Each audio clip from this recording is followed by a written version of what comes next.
Okay, all right. This is the beginning of something new, or a restarting of something new.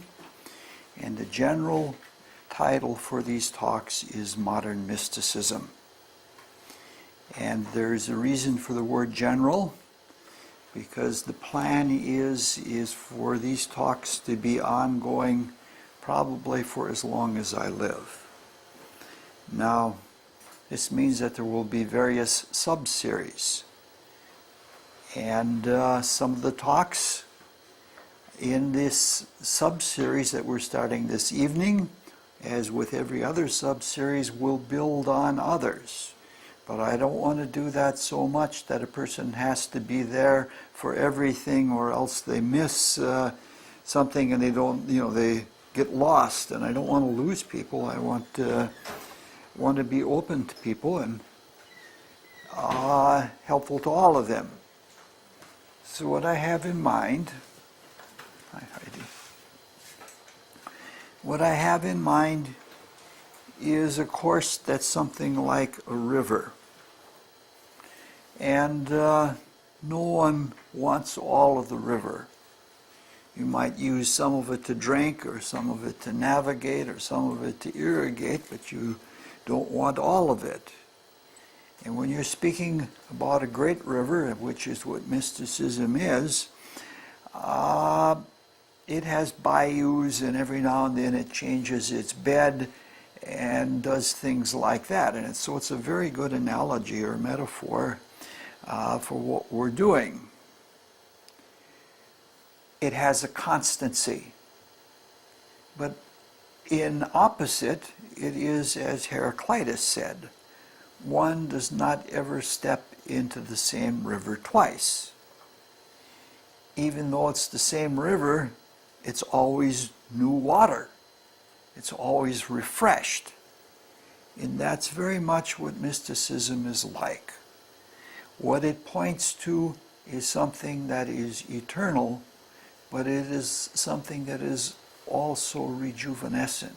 It's always new, it's always fresh. Some people want something that's more constant and unchanging. That's a product of insecurity, and especially materialistic insecurity. People want things to be the same. As a result, many of the things around us are very dogmatic. Even philosophy, and sometimes even mystical philosophy, is dogmatic, which is a very contradiction to the nature and purpose of mysticism. And so when things are like that, they lose their capacity to be vital and to be life-giving. They harden and they become useless.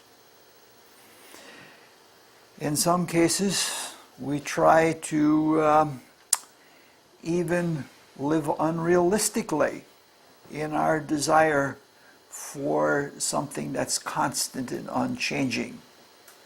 People who are reactionary, fundamentalistic, want to go back to a past that never was, but that only exists in their consciousness.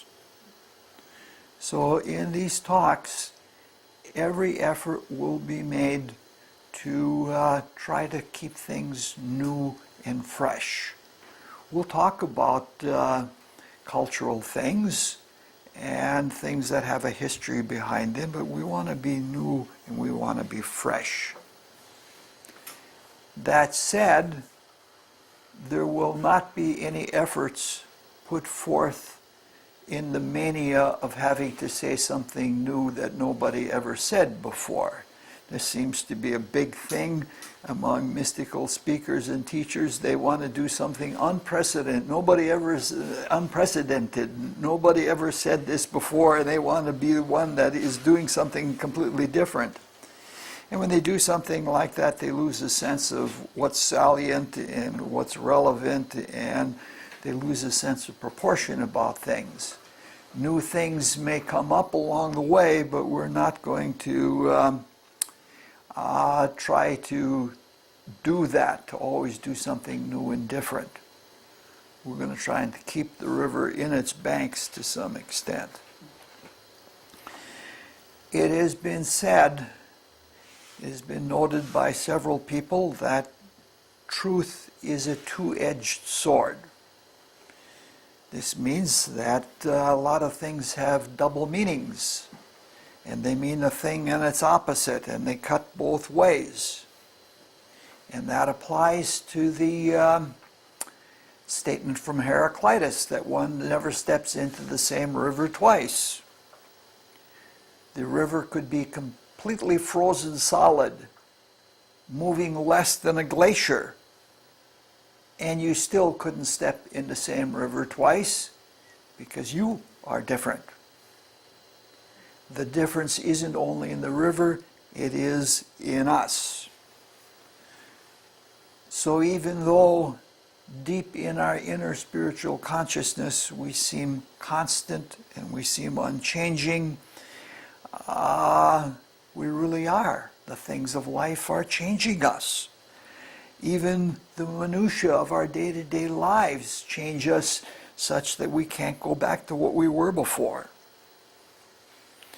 Now, in the past, I've tried stepping into this river before, but with mixed success.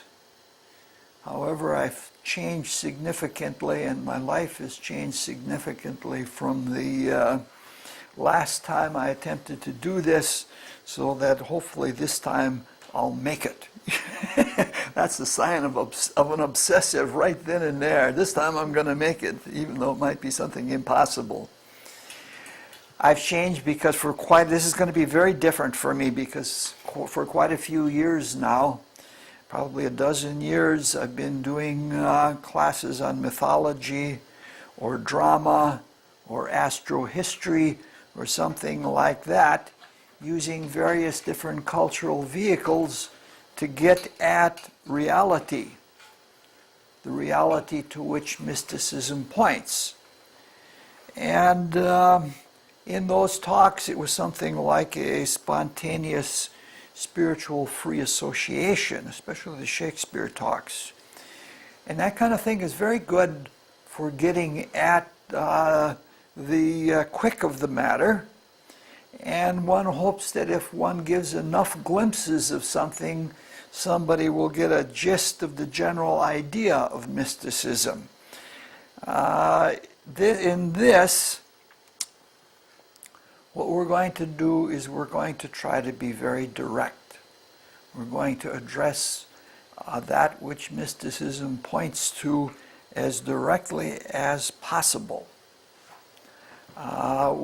We can't be comprehensive, but we will try to be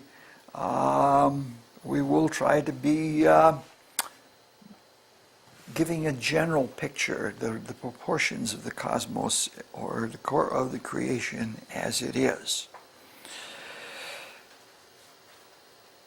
In doing this, because it's such a difficult thing, there may be times that I'm stumbling and that I am struggling to get things across or bring things into my consciousness. Please be merciful. Don't cut me up if things aren't always the way you would like them to be. Also, please make suggestions and ask questions, because I want this to be very live. Because sometimes when you're talking about mysticism and philosophy, things tend to be not quite so lively. Now, one of the things that is a change in spirit and in me is a little bit ironic. Richard? Yes. Can you move the mic up a little bit? It's just not picking up very well. Okay, that better? I'll give it a try. All right.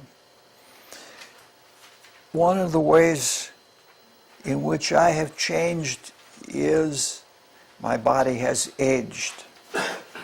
And my hope is that there is a concomitant maturity that has gone along with the aging.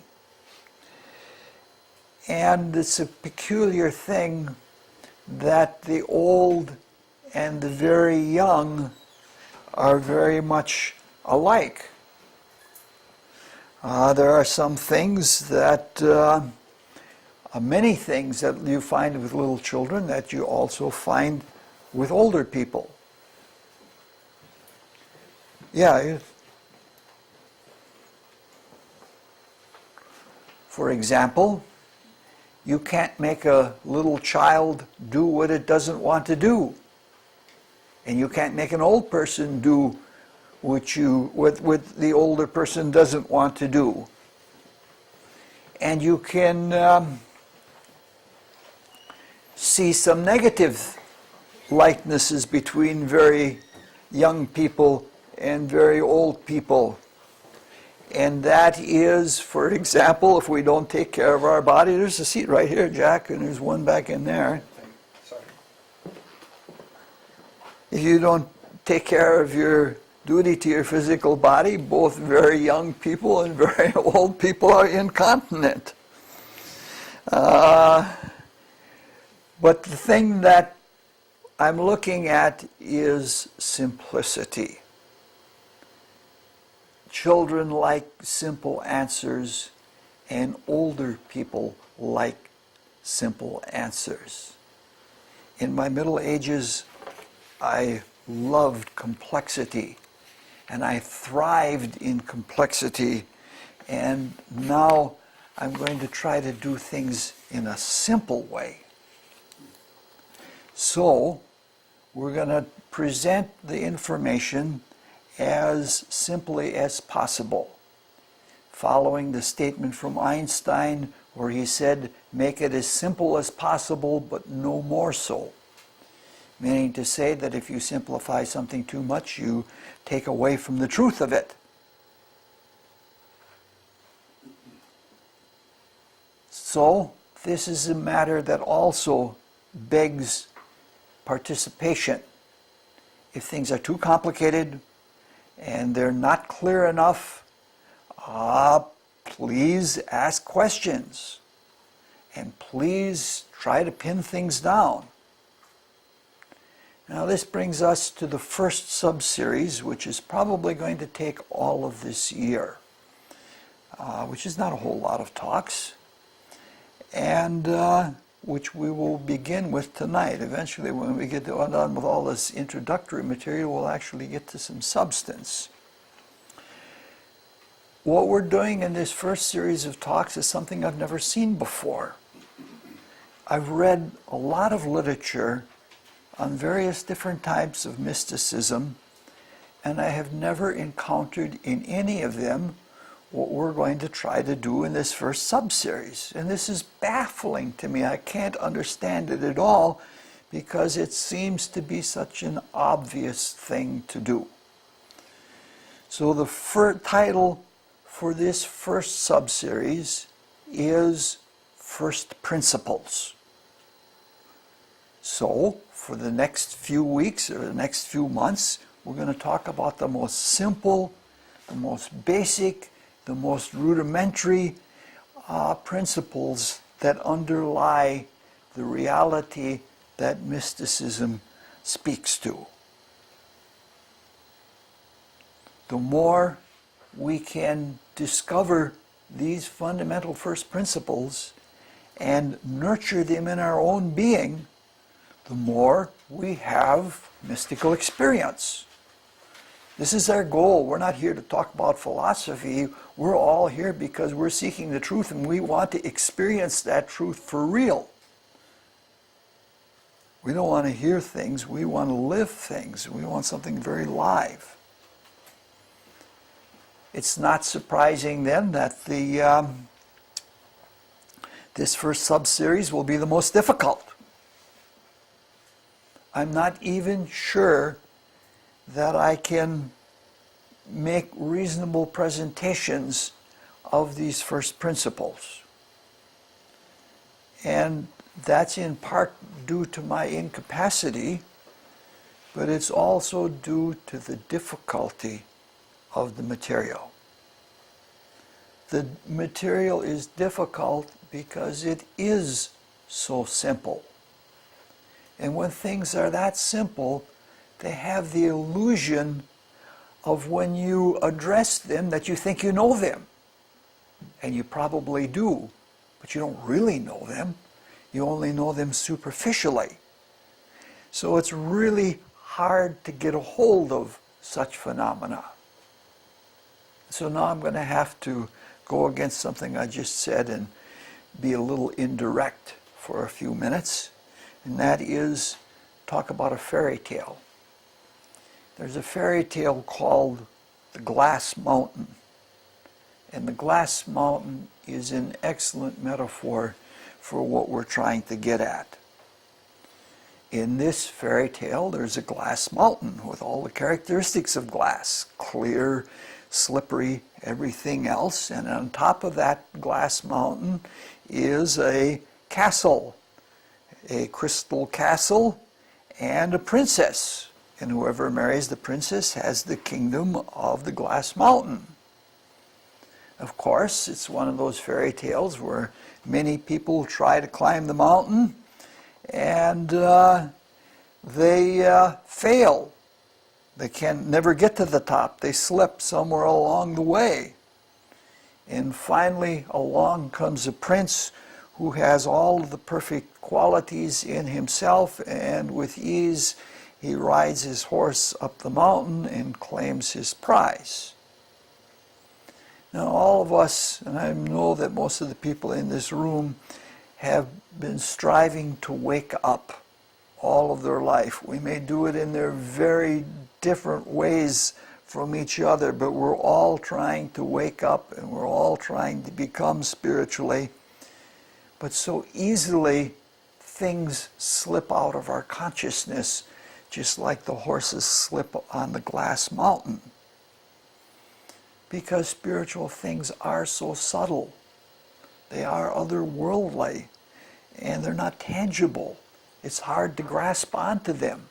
In order to grasp onto them, we have to have our consciousness in them or on them and hold them in our consciousness. It's a matter of consciousness waking to further consciousness. That's why the mountain is glass. You can see through it. It's subtle. Everything is open.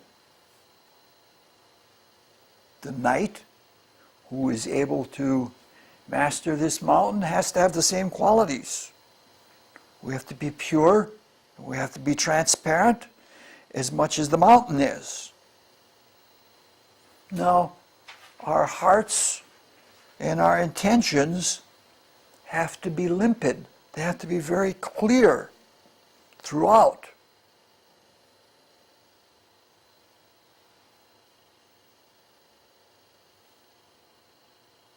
We can't develop unless we develop the ability to see, unless we have the capacity to see the reality of what we are looking through as well as the reality that is behind it. There is the reality of mysticism is something that is as invisible and elusive to us as sounds above a certain number of vibrations per second. Analogously, if we want to experience divine things, we have to become divine. We have to become godly people. We have to become holy. We have to become creative. All of the attributes that are given to the divine are attributes that we have in us and that we have to unfold in us in order for us to experience them. We can only learn about reality through our own experience. And to experience something, we have to be like what we experience. Even with our eye has to be sensitive to the light. If it isn't sensitive to the light, we can't see. The same thing with spiritual things. We can't experience spiritual things unless we are like them, or unless we develop ourselves to be like them. This applies to what we're trying to do with these talks. We have to try to be crystal clear. Unless these talks lead to greater self-consciousness, unless they lead to self-generated spiritual experience, they are of no value. They're just words, nothing more than that. Now the glass mountain is a mountain. It's high. And that's another way of saying it's deep. Now because something is simple does not mean it is not profound.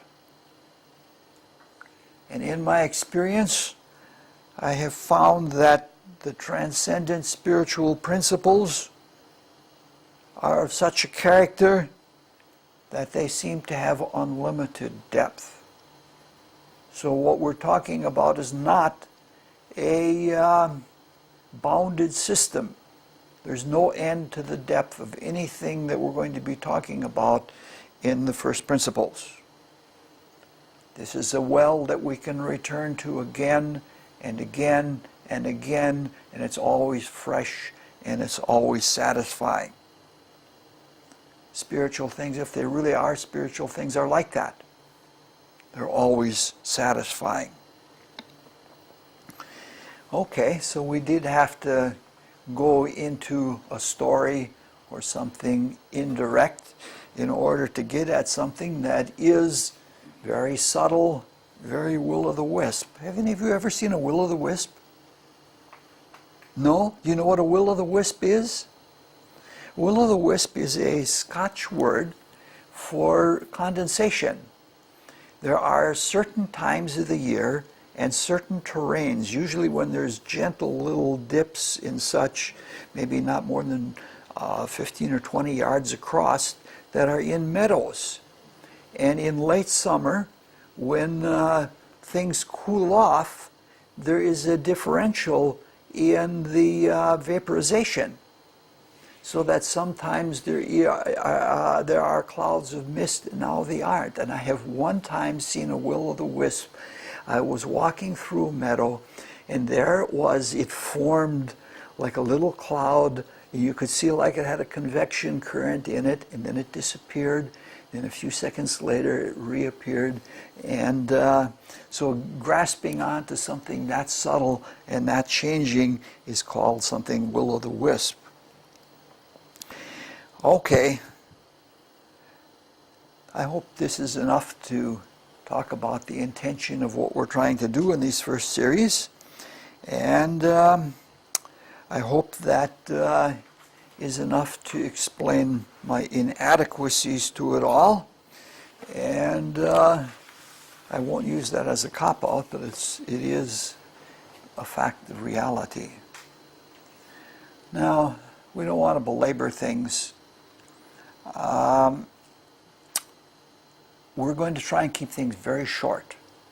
In the first principles talks, some of the talks will be as short as 45 minutes. Now that might seem contradictory for something that is deep beyond our capacity to understand it in total, but what happens is that that's in complete accordance. The fact of the matter is that when we focus on profound things and they're very rich, our consciousness saturates. And it saturates in a big hurry.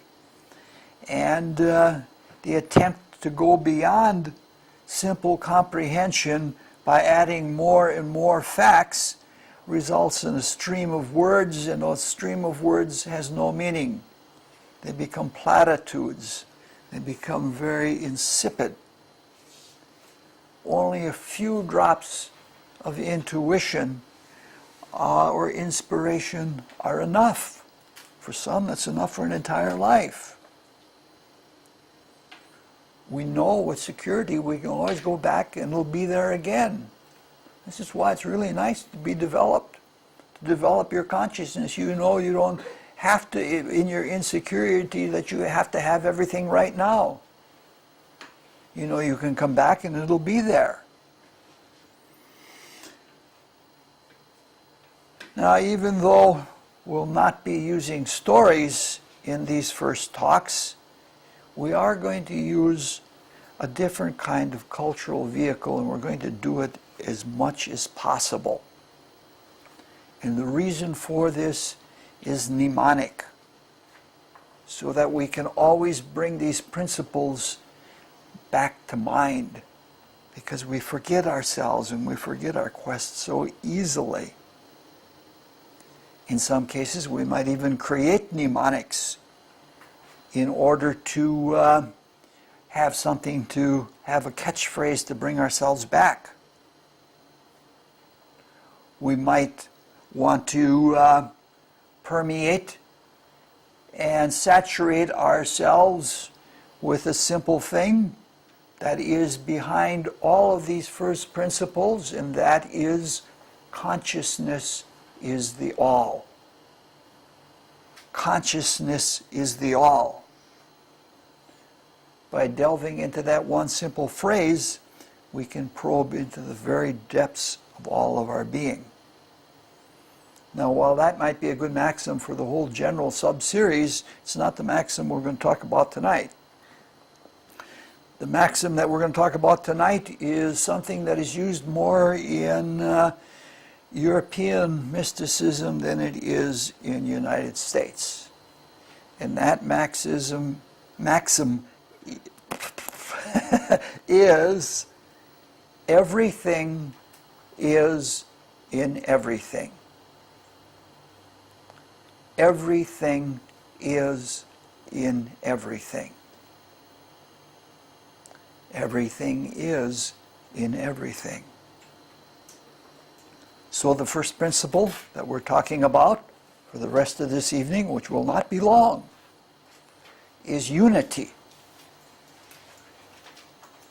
Everything is one. Everything is one,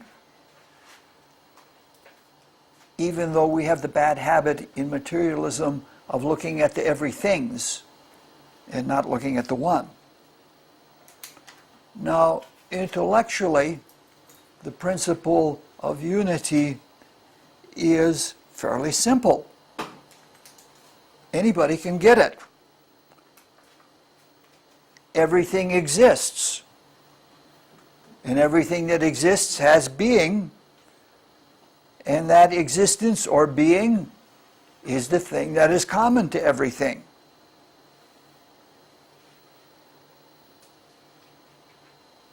Now, some people you can question, can you say, well, do spiritual states exist or subsist in themselves, or do things like that? And that's a valuable thing to do when you're in the transcendentals of things, but that's not what we're doing. We're looking at the fact that there is unity in being. If you like something classical, the Platonists considered one a number that was different than all of the other numbers.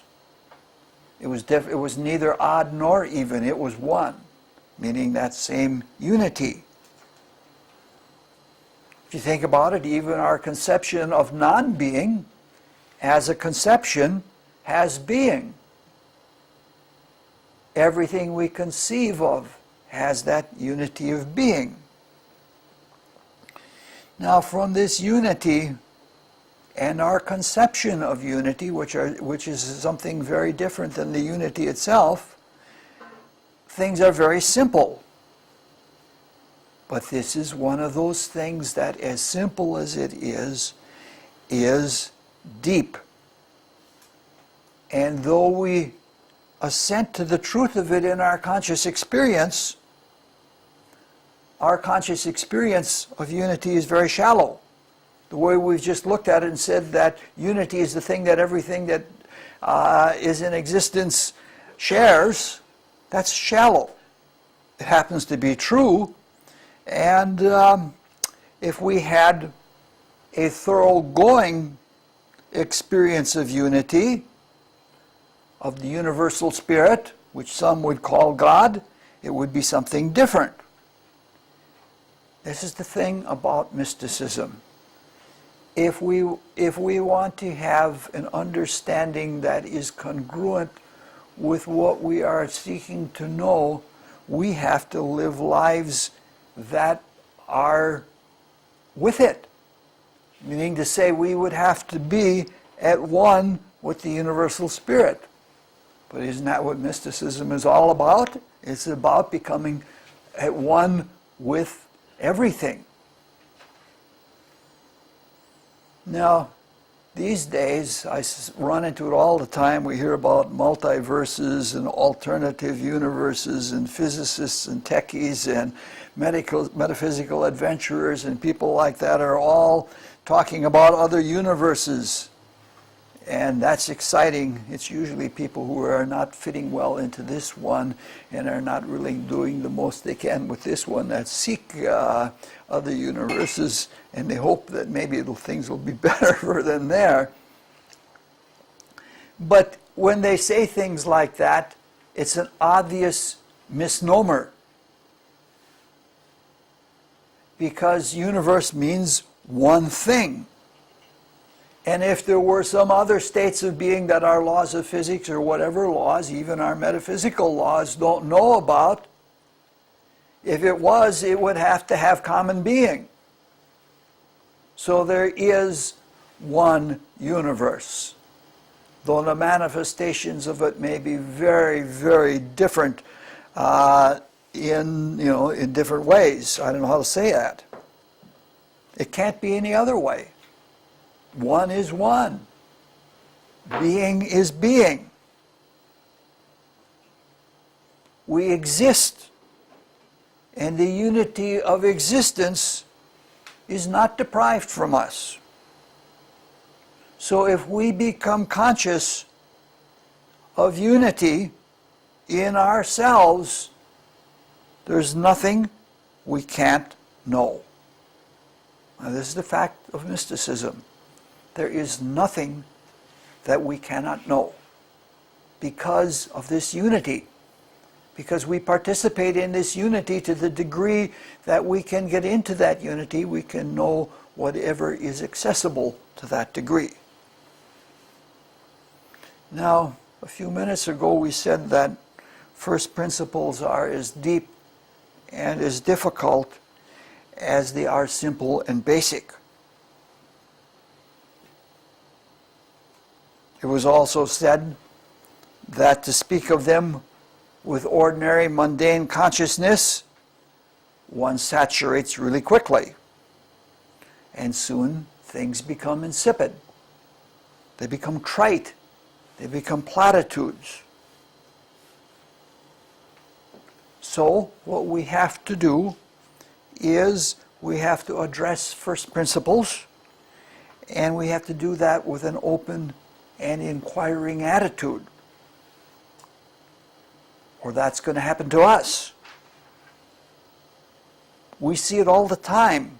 I'm sure that every one of you has been in one of those discussions with somebody who is smug in their very shallow belief system. You get into a metaphysical discussion with them, and they say, God is everything. You can't argue with it, but it's not saying very much. It usually comes up whenever there's a difficult point about reality, spiritual reality, that needs going into, and they become insecure because it isn't covered in their doctrine and they're not adventurous, and they quickly resort to, well, God is in everything, or God is everything. That's a complete and final definition. It's trite. Sometimes people even use that as a weapon or as a tool to get whatever they want. Usually it is some kind of self-satisfaction. Some kind of self-satisfaction that is masking insecurity. If you just say to yourself, I don't know that, but I exist, and so you have security in your existence, and you can know that. So we're seeking the truth, and we don't want to stump ourselves, and we don't want to negate ourselves, we don't want to get into some kind of once-for-all platitudes. So we have to look a little deeper.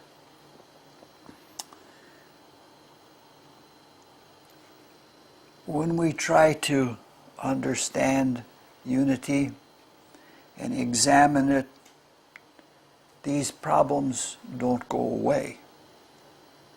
Saying that there is depth to the way things participate in unity, unless we can experience that depth, that's just another trite platitude. We have to have something more, something experientially satisfying, something that we can work from. So let's try to look at a simple example. Let's take 2 + 2 = 4, and the soft under feathers of a bird, and the fact that hate brings people together, but it also drives them apart, while love brings them together and they stay together. Now, those are three things that all of us have experienced. They all have being, and you can say they have that in common.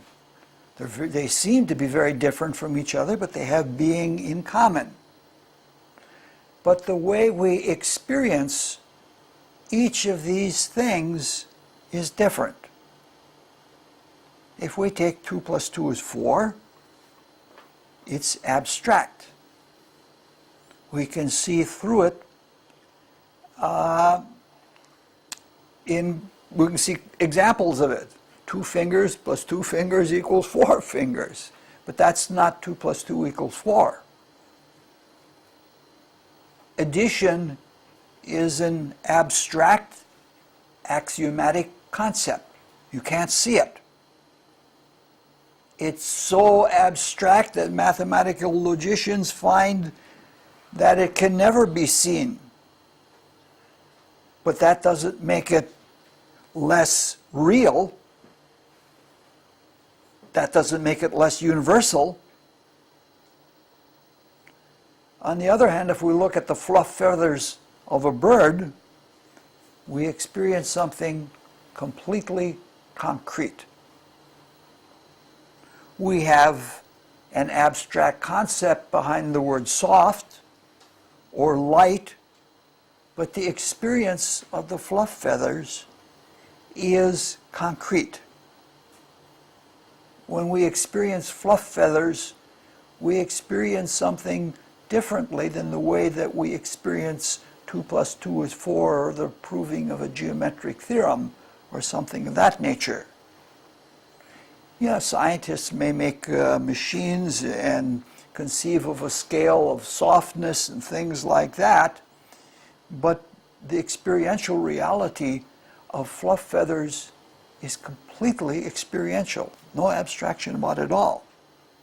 You can talk about the afferent nervous system and things like that, and how long it took us to develop tactile consciousness, and what beings have it and what don't, but that's not the experience of softness. All of us have lived through, even with the people that are most dear to us, push-pull, love-hate relationships. We've all seen them, and we see the effects of them in the physical world, and because that's where they play out. But that's not their essential nature. The essential nature of love-hate relationships is emotional. We feel in our emotional nature the attraction and repulsion. Many, many people are married, and the person that they are married to, they are both love that person with all of their might, but at the same time there are things that they are utterly repulsed by. Now, emotions are invisible. at least to most of us. Some mystics claim to have awakened their consciousness in emotion so well that they can see emotions, but they don't see them in the same way that we see light with an eye or something like that. But they are invisible. Mathematical ideas are invisible also. But mathematical ideas are abstract, whereas emotions are concrete. They have a beginning and they have an end, and there's something very definite about them. So we can see that there is a difference in degree of the invisibility and universality of mathematical ideas versus emotions and versus the fluff feathers of a bird. So they all are different types of being, states of being. They all share being, but they all share it in different degrees of depth. There are some people in the world that cannot even do mathematics. It's too deep for them. It hasn't awakened in their consciousness. The way each of these three things partakes of the unity of being is very different. So even with this very crude thing that all of us have experienced, every part of it, we can see that there is something like a scale of being that we see part of that runs from something abstract and universal to something concrete and only sensory, and that is very personal. As concrete and personal as it can be, something very particular, not universal. Now there's much more that could be derived from simple experiences. But this is enough for us to have experienced and understood the idea that there is a depth to unity. And there is no limit in either direction that we can go with following that depth of being. That's unity. Unity. It's all one, but it's unity that you can be more, I don't know how to say it, you can be more it. You can live in spirit.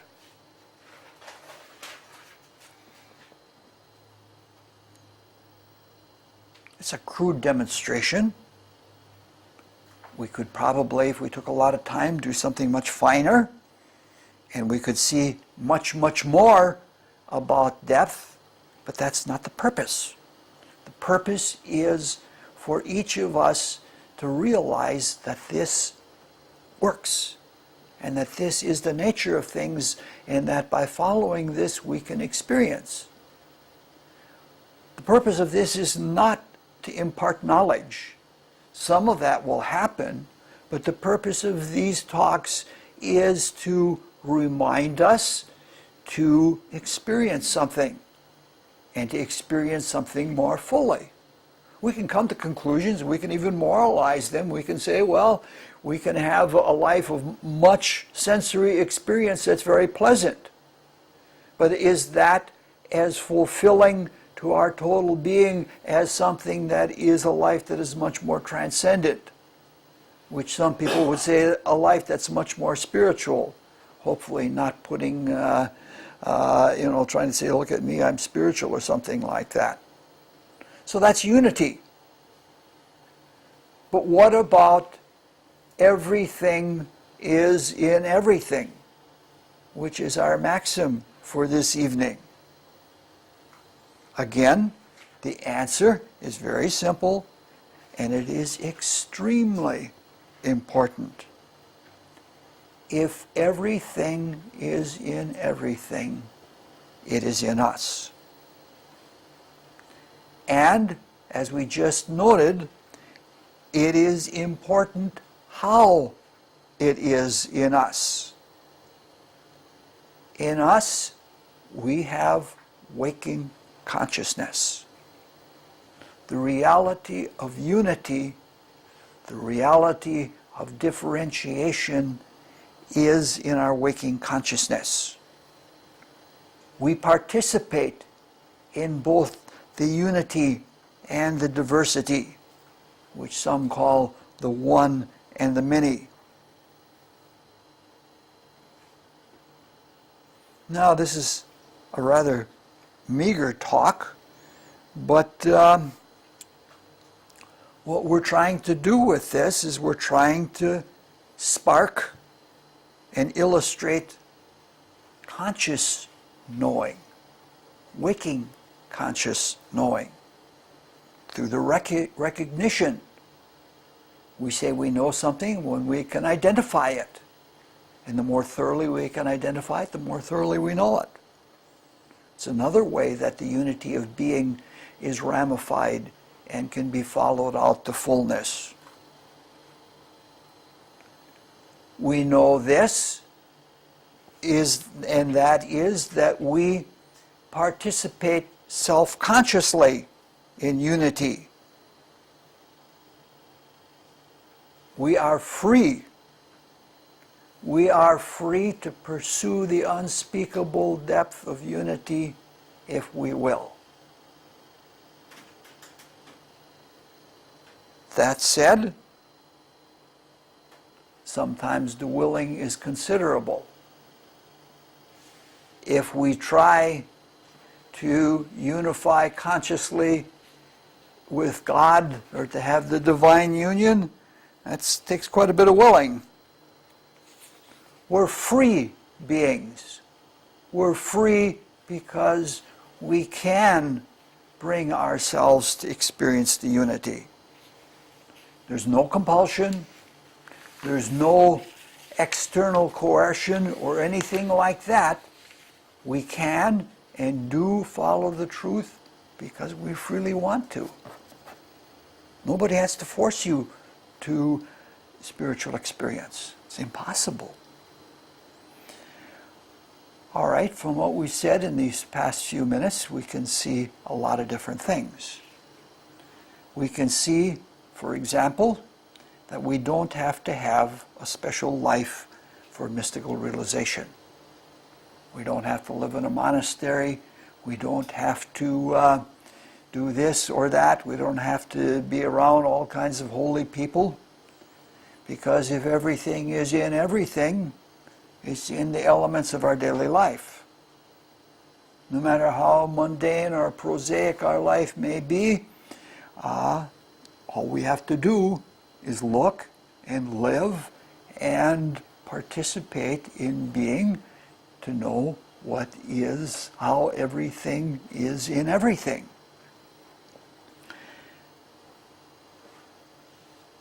We've all tried this, many of us, for quite a few years, but waking ourselves up is not a simple matter.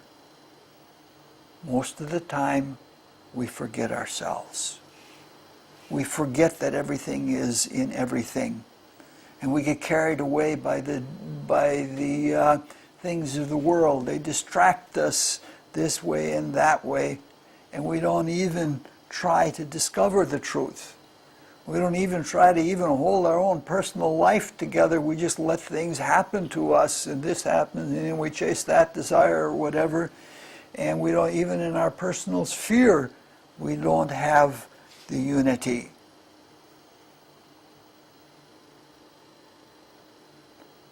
We doubt ourselves.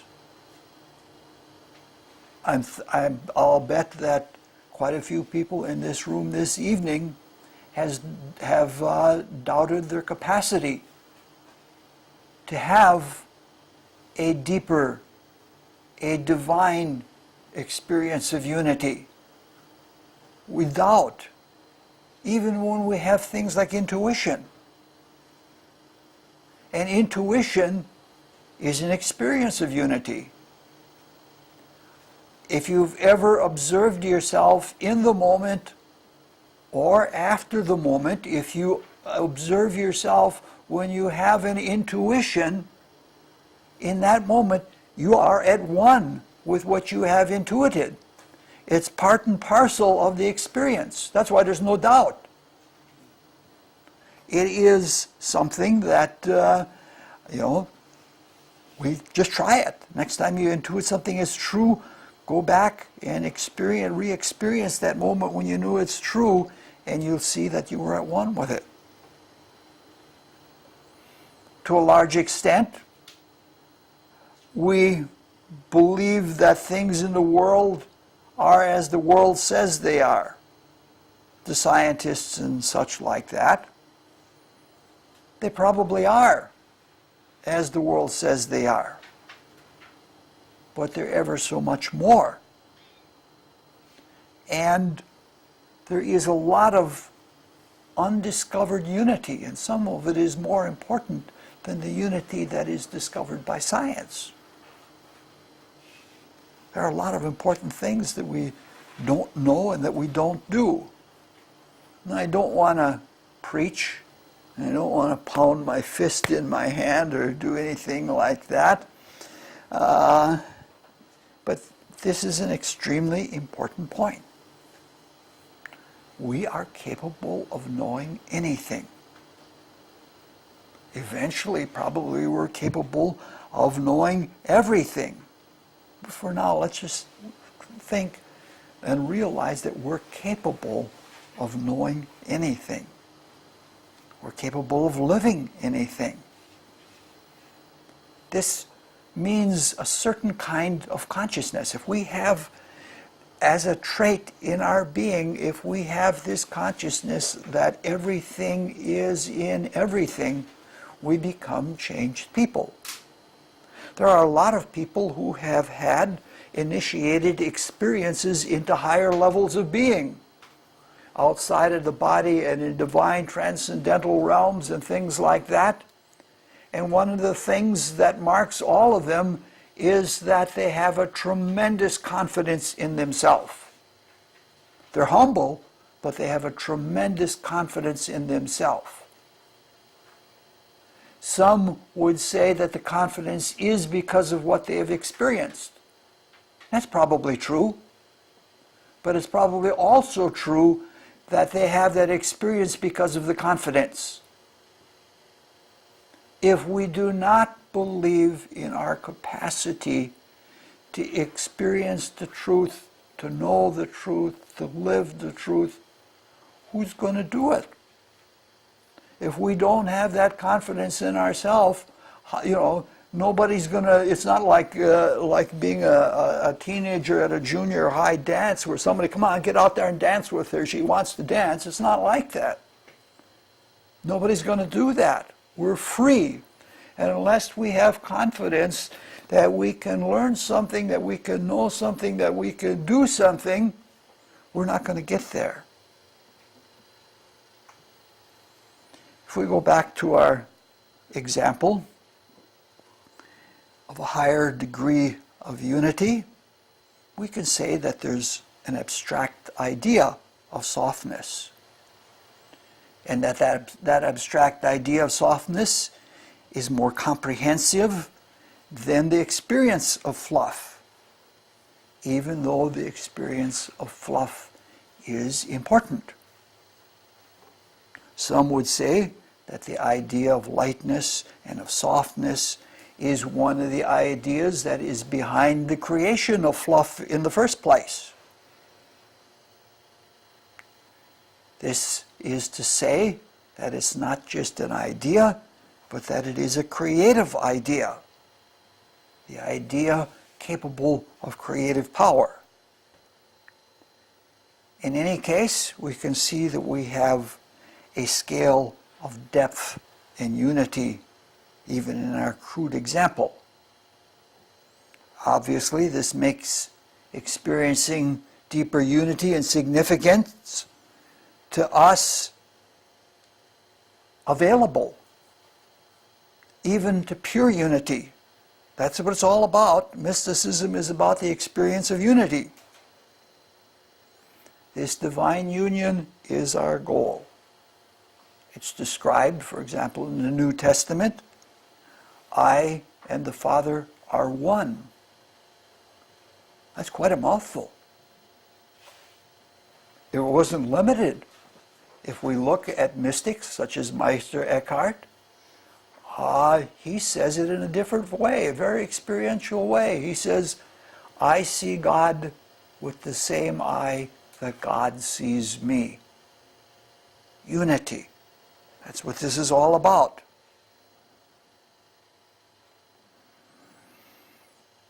Now there are some things about this that can be impedimental. Night, Heidi. Good night, thank you. That can be impedimental if they're not handled correctly. We've noted that we are free beings. And we're free to the degree that we take freedom and express it. We experience freedom simultaneously with self-consciousness. When we are free, we're self-conscious, and when we're self-conscious, we're free.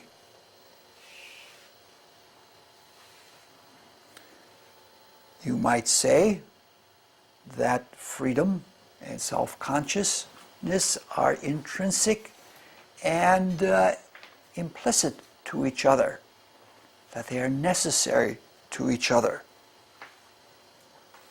However, problems arise when we try to make them explicit and extrinsic.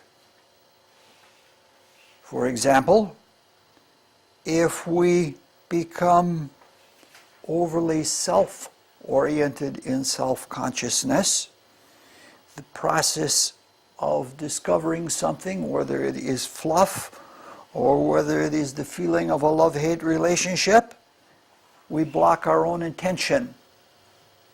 We obscure it because it's not an egocentric thing. It's not I who is feeling the fluff. I am capable of feeling the fluff, but it isn't because of the I. Ego consciousness is in some ways necessary, but in some ways not necessary to the experience. Some levels of discovering unity, mystics have found that there is consciousness beyond the self. In fact, some schools of mysticism believe that there really is no consciousness until you get beyond self, and that everything else is just a shadow of consciousness.